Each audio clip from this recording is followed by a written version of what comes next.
I am Eleanor Hawthorne, though everyone calls me Ellie. My friends say I have a way of commanding any room I walk into. Perhaps it's the way I carry myself, or maybe it's because I've spent decades perfecting the art of polite disdain. But today my veneer is cracking. It was supposed to be a joyous occasion. A celebration of Sebastian and Camille's 5th wedding anniversary at my estate in Willowbrook. The house smelled of fresh lavender and roasted rosemary. The tables were adorned with crisp white linens and crystal vases filled with wildflowers, and the air buzzed with laughter and chatter. Yet beneath the surface, tension simmered like an unattended pot on the stove. Camille had been flitting around the room all evening, her designer dress shimmering under the chandelier lights as she laughed too loudly at jokes that weren't particularly funny. She always did this, tried to outshine me as if we were competing for some invisible crown. And perhaps we were. Every time she mentioned how modern their life was compared to my antiquated notions, I felt the sting of her words like tiny needles pricking my skin. Still, I held my tongue for Sebastian's sake. He'd worked so hard to keep the peace between us, though I could see the weariness in his eyes whenever Camille and I clashed. Tonight, however, something inside me snapped when Camille leaned back in her chair during dessert and said, loud enough for half the guests to hear, "Ellie, darling, don't you think it's time you let go of these outdated traditions? We're not living in the 1950s anymore." Her tone was sweet, but there was no mistaking the barb hidden within. My cheeks burned as murmurs rippled through the crowd. For a moment I considered responding with one of my trademark retorts, but instead I stood up abruptly, clutching my wine glass tightly in my hand. Without uttering a word, I turned and walked out of the dining room, leaving behind a stunned silence. I didn't mean to retreat to my study, but old habits die hard. When emotions threaten to overwhelm me, I find solace among my books, their spines worn from years of use, each page holding fragments of memories I'd rather forget. But tonight even they couldn't offer comfort. As I paced the length of the room trying to calm the storm raging inside me, I heard hurried footsteps approaching. It was Camille, of course. Who else would dare follow me after what she'd done? She burst into the study without knocking, her face flushed and her usual poise replaced by something akin to panic. "Ellie, wait," she exclaimed, holding out a folded piece of paper. "I found this in your library. It's addressed to me. What does it mean?" At first I thought she was bluffing, another attempt to provoke me. But then I saw the letter in her trembling hands and froze. It was one I'd written years ago but never intended to send.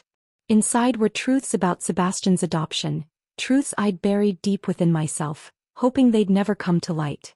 For a moment I wanted to snatch the letter away, to burn it before she could read another word.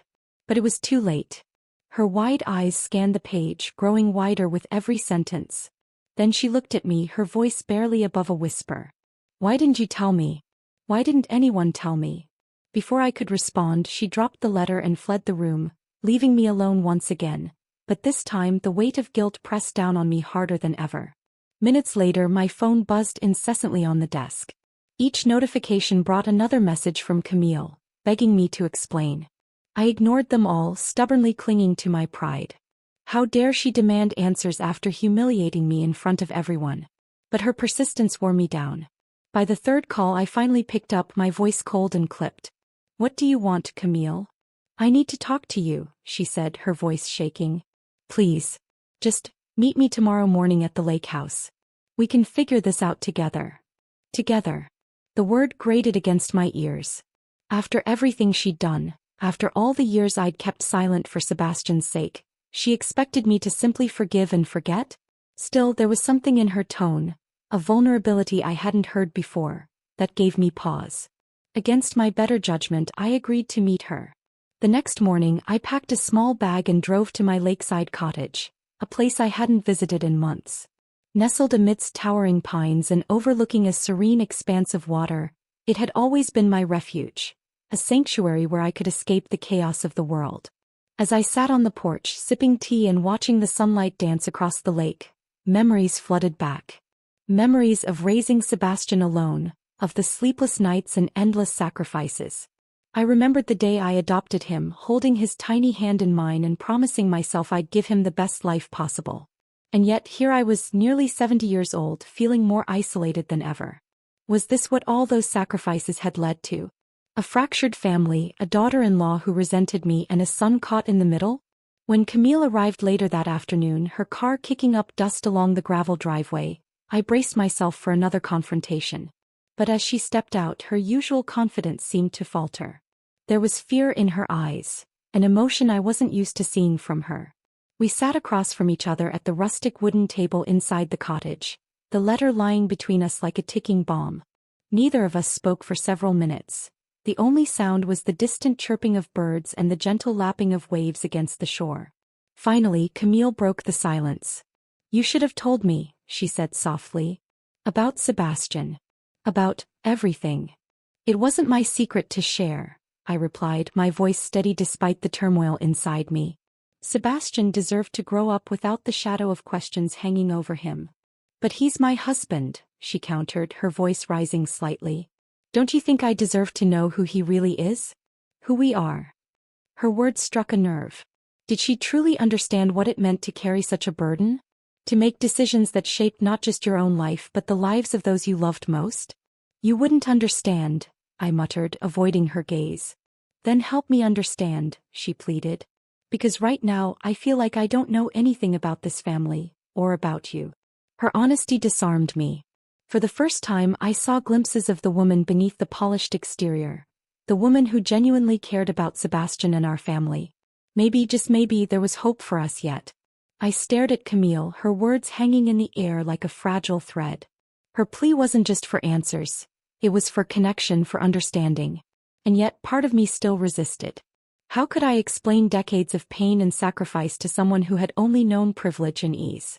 But as I looked into her eyes, I saw something that startled me: vulnerability. It wasn't the calculated confidence she usually wore like armor. It was raw, unfiltered emotion. She wasn't here to fight or provoke, she was here because she needed clarity. Needed me. "Sebastian isn't my biological son," I began, my voice barely above a whisper. The admission felt like pulling a splinter from deep beneath my skin. It hurt, but it also brought relief. "I adopted him when I was 22 after losing everything." Camille leaned forward, her expression softening. "Tell me what happened," she urged gently. And so I did. I told her about the car accident that claimed my first husband and our infant daughter. About the months that followed, filled with grief so heavy I thought I'd drown in it. And then about the day I met Sebastian. A frightened toddler abandoned by his birth mother, left on the steps of an adoption agency. "He saved me," I confessed, tears blurring my vision. "As much as I saved him. Raising him gave me purpose again, gave me a reason to keep going. But it wasn't easy. I made mistakes, so many mistakes. And now," my voice broke. "Now I wonder if those mistakes are why you hate me." Camille reached across the table and took my hand. Her touch was hesitant, unsure, but it was real. "I don't hate you, Ellie," she said quietly. I think I've been scared of you. Of how strong you are, how much you've given up for this family. I didn't know how to live up to that." Her honesty caught me off guard. For years, I'd assumed her disdain stemmed from arrogance, but now I realized it came from insecurity, from feeling inadequate in the shadow of my sacrifices. Just as Camille and I were beginning to find common ground, the sound of tires crunching against gravel signaled another arrival. Moments later, Sebastian burst through the door, his face pale and his breathing labored. "Amelia told me what happened," he said, glancing between us. "Mom, why didn't you tell me about the letter?" About me?" His voice cracked on the last word and my heart clenched. Of all the people I'd tried to protect, Sebastian was the one who mattered most, and now I'd betrayed him too. "I wanted to shield you," I admitted, standing to face him. "From the questions, the uncertainty. I thought if you never knew you'd always feel whole." "But I'm not whole," he replied, his voice trembling. "Not without knowing where I came from. Not without knowing who I am." Camille stepped forward, placing a reassuring hand on his shoulder. "We'll figure it out together," she promised. "All of us." For the first time in years, I saw my son look at me not with frustration or exasperation, but with compassion. Compassion for the choices I'd made, and for the pain they'd caused. Over the next few days, we delved deeper into the mystery of Sebastian's origins. Using the information from the letter, Camille contacted the adoption agency that had placed him with me.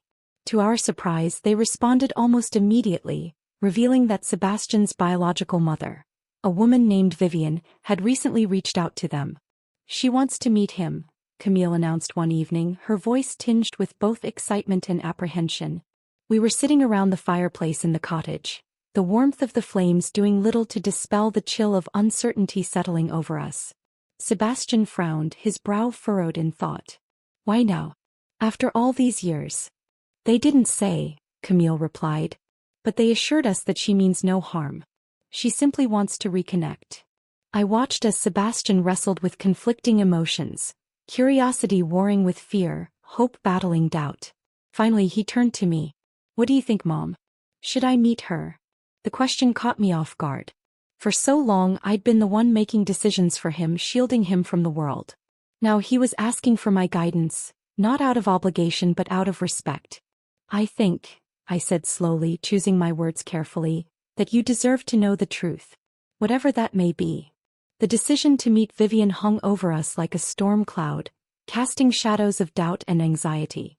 Sebastian oscillated between eagerness and dread, while Camille threw herself into planning every detail of the meeting, determined to ensure it went smoothly.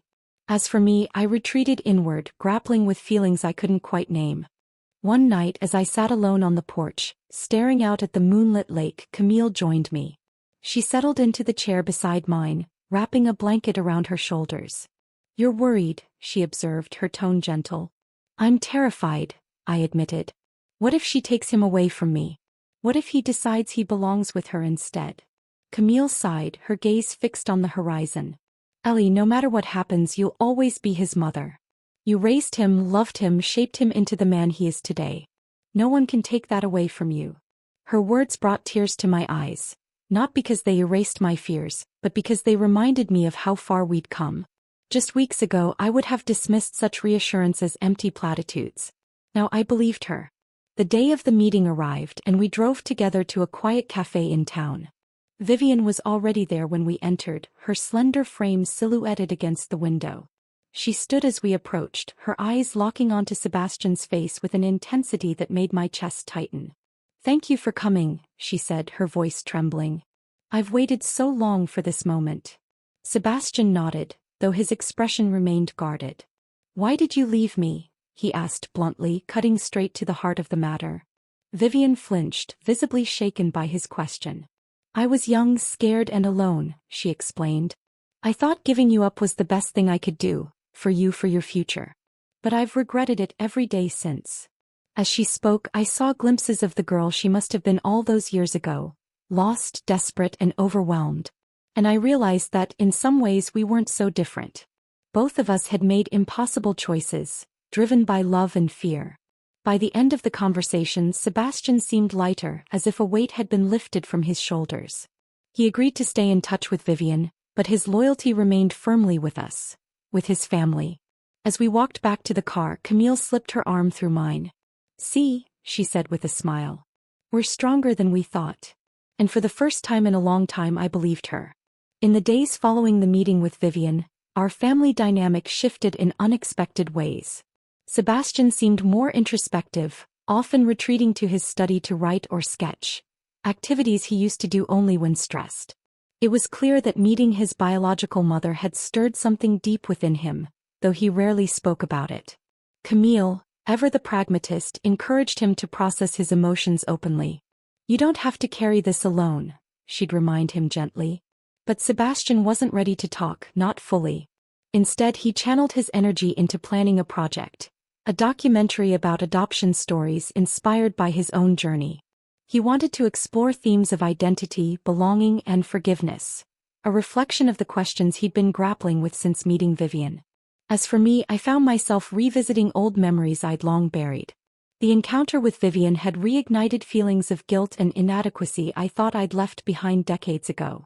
What if I hadn't been enough? What if Sebastian resented me for keeping the truth from him all these years? These doubts gnawed at me even as I tried to convince myself they were unfounded. One evening, as I sorted through boxes in the attic, I stumbled upon an old photo album. Inside were pictures of Sebastian as a child, his gap-toothed grin, his tiny hands clutching mine, his wide eyes filled with wonder during our first trip to the lake. Each image was a reminder of how far we'd come together, of the bond we'd built despite the challenges. When Camille joined me upstairs, she noticed the tears streaming down my face. Without saying a word, she sat beside me and wrapped an arm around my shoulders.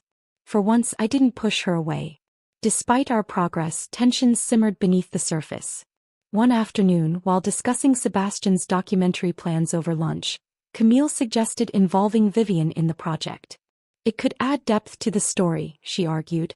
Her perspective might help others understand the complexities of adoption. I froze, my fork clattering against my plate. Absolutely not, I snapped, my voice sharper than intended.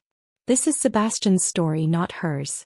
She gave him up. She doesn't get to waltz back in now and act like she deserves a role in his life. Camille bristled, her cheeks flushing with anger. That's unfair, Ellie. You can't dictate who gets to be part of his narrative. If anything, including her could show people that redemption is possible, that relationships can evolve. Sebastian watched silently as the argument escalated, his expression unreadable. Finally, he stood up, his chair scraping against the floor. Enough, he shouted, startling both of us into silence. You're acting like I'm some kind of prize to be fought over, he continued, his voice trembling with emotion. But I'm not. I'm a person with thoughts, feelings, and choices. And right now, I need space to figure out what I want without either of you trying to control the outcome.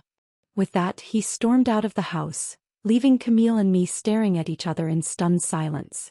After Sebastian left, Camille retreated to the guest room, slamming the door behind her. Alone in the kitchen, I poured myself a glass of wine and sank onto the couch, replaying the argument in my mind. Had I gone too far? Was I truly trying to protect Sebastian, or was I clinging to my own fears? Hours passed before Camille emerged, her eyes red-rimmed from crying. She hesitated in the doorway, then slowly approached me.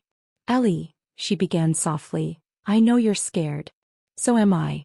But we can't keep doing this, pushing each other away, letting fear dictate our actions. We owe it to Sebastian and to ourselves to try harder. Her words struck a nerve. She was right. We'd spent so much time focusing on our differences that we'd forgotten what united us. Love for Sebastian. I'm sorry, I whispered, my voice breaking. I never meant to hurt him or you. Camille nodded, wiping away a stray tear. Me too. Let's fix this, together. The next morning, Camille and I decided to visit Sebastian at his studio downtown. When we arrived, he was hunched over his drafting table, surrounded by sketches and notes for the documentary. He glanced up briefly when we entered but quickly returned his focus to his work. Can we talk? Camille asked cautiously, standing near the doorway. Sebastian sighed, setting down his pencil. About what? How you two are going to argue over whose version of my life is correct. No, I interjected, stepping closer. About how sorry we are, for everything. For fighting, for pushing our opinions on you, for forgetting that this is your journey, not ours. He studied us for a moment, his expression softening. It's hard, you know, trying to reconcile two parts of myself, the one you raised and the one Vivian gave up. Sometimes it feels like I don't know who I am anymore. That's okay, Camille said gently. Identity isn't static, it evolves. And no matter where this journey takes you, we'll always be here to support you. For the first time in days, Sebastian smiled. A small, tentative smile, but a start nonetheless. Over the next few weeks, we worked to rebuild trust. Not just between Sebastian and us, but within ourselves. Camille and I attended therapy sessions together, learning to communicate more effectively and address the underlying issues that had fueled our conflicts. Meanwhile, Sebastian continued working on his documentary, eventually deciding to include Vivian in a limited capacity. It's not about giving her control, he explained during one family dinner. It's about acknowledging that my story has multiple layers, and that's okay. Who I am today is shaped by all of them. His maturity astounded me. In many ways, he'd grown beyond the boy I'd raised, yet he still carried traces of the child who'd once held my hand tightly during thunderstorms.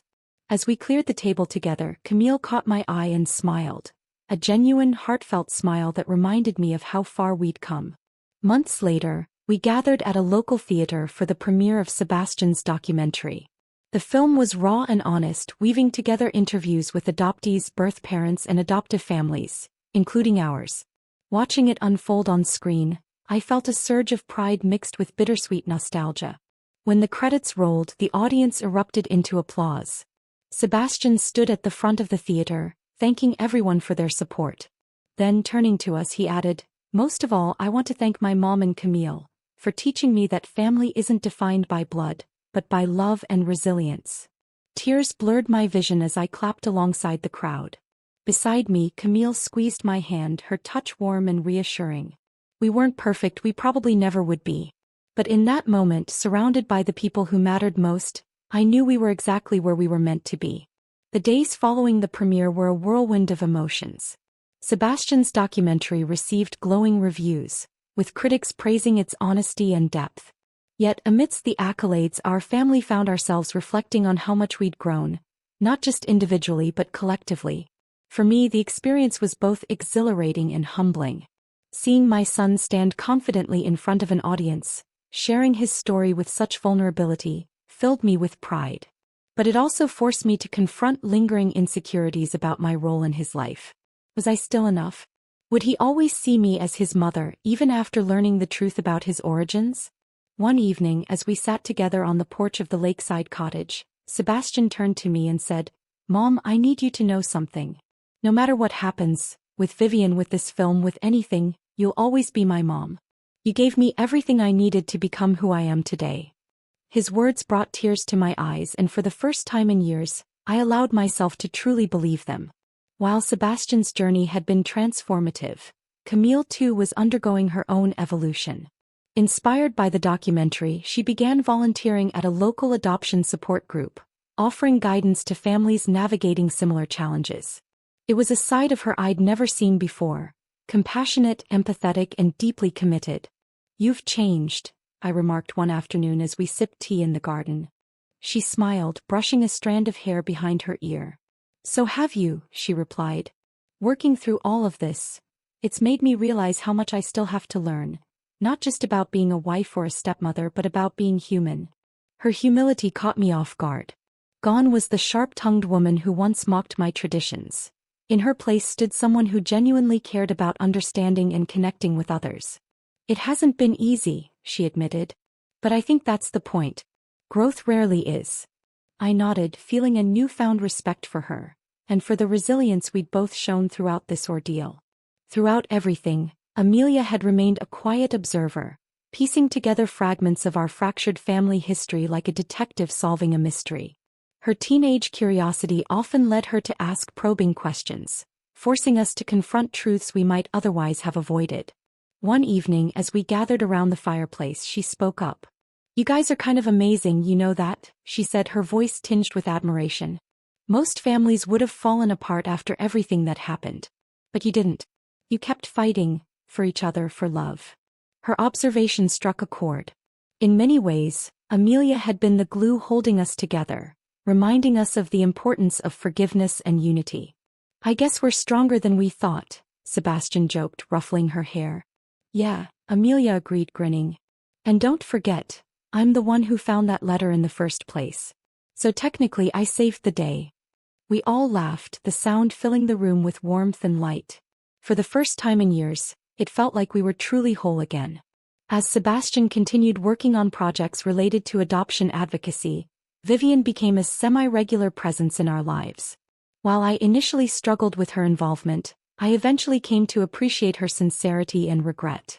She wasn't trying to replace me, she simply wanted to make amends for the choices she'd made decades ago. During one particularly poignant conversation, she confessed, "I'll never forgive myself for giving him up. But seeing how happy he is now, knowing he has a family that loves him unconditionally, it gives me hope. Hope that maybe I can find peace too." Her vulnerability softened something inside me.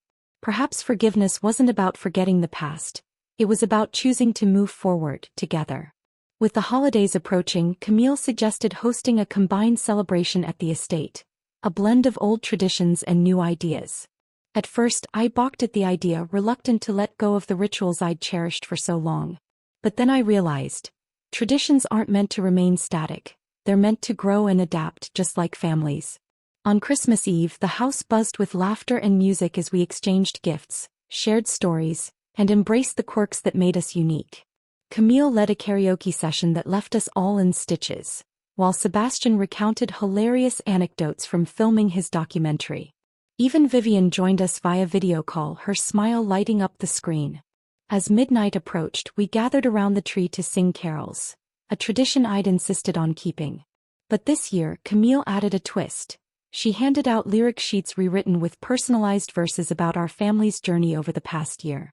By the time we reached the final chorus, there wasn't a dry eye in the room. In the quiet moments after the festivities ended, I found myself standing alone in the kitchen, staring out at the snow-covered grounds. The house was silent except for the faint crackle of embers in the fireplace. Camille appeared beside me, wrapping a blanket around my shoulders. "Penny, for your thoughts?" she asked softly. "I was thinking about how lucky we are," I admitted. "Not just to have survived this year but to have grown because of it. We're not the same people we were 6 months ago, and that's a good thing." She smiled, leaning her head against mine. "Here's to new beginnings, Ellie. And to whatever comes next." Weeks later, Sebastian presented me with a gift. A leather-bound journal containing reflections from everyone in the family about our journey. Each entry was heartfelt and honest, capturing the highs and lows of the past year. "This is our legacy," he explained, placing it gently in my hands. "Proof that no matter what challenges we face, we'll always find a way back to each other." Tears welled in my eyes as I flipped through the pages. There were letters from Camille expressing gratitude for my strength and wisdom, sketches from Amelia illustrating key moments from the documentary, and notes from Sebastian, thanking me for shaping the person he'd become. "Thank you," I whispered, hugging him tightly. "No thank you, Mom," he replied. "For everything." As spring returned to Willowbrook, bringing with it fresh blooms and warmer days, I found myself sitting on the porch of the lakeside cottage once more. This time, however, I wasn't alone. Camille, Sebastian, Amelia, and even Vivian via another video call joined me, creating a tapestry of voices and laughter that filled the air. Looking around at the faces I loved, I realized that family isn't defined by bloodlines or perfection. It's defined by the willingness to fight for one another, to forgive and to grow. We weren't without flaws, but neither were we without hope. And perhaps that's the greatest lesson of all, that love in its purest form is not about control or possession. It's about connection. About choosing every single day to stay